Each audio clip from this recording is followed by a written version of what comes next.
Saya perlu menjelaskan surat yang dikeluarkan oleh Sekretariat Kabinet berkaitan dengan buka puasa bersama.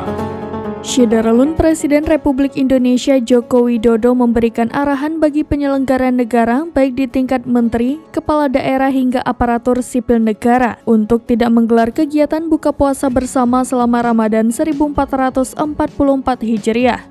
Larangan itu juga ditujukan untuk TNI dan Polri. Arahan Presiden Jokowi tersebut tercantum dalam surat Sekretaris Kabinet nomor 38-Seskap-DKK-03-2023 tentang arahan terkait penyelenggara buka puasa bersama.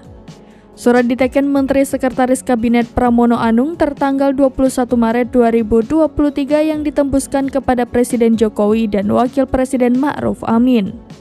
Surat arahan tersebut ditujukan kepada para Menteri Kabinet Indonesia Maju, Jaksa Agung, Panglima TNI, Kapolri, dan Kepala Badan atau lembaga.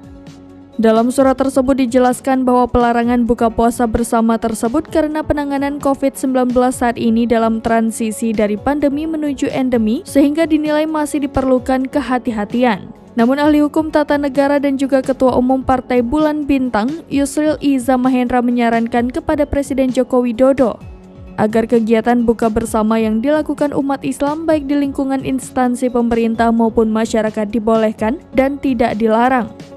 Menurut Yusril, akibatnya surat itu potensial diplesetkan dan diperluas maknanya sebagai larangan buka puasa bersama di masyarakat. Yusril menilai surat yang bersifat rahasia namun bocor ke publik itu bukanlah surat yang didasarkan atas kaidah hukum tertentu, melainkan sebagai kebijakan belaka sehingga setiap saat dapat diralat setelah dipertimbangkan manfaat mudaratnya.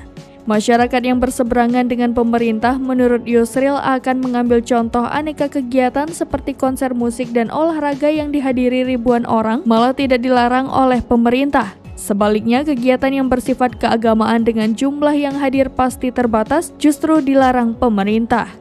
Ia juga mengkhawatirkan surat Seskap Pramono Anung itu akan menjadi bahan kritik dan sorotan aneka kepentingan dalam kegiatan-kegiatan ceramah Ramadan di berbagai tempat tahun ini.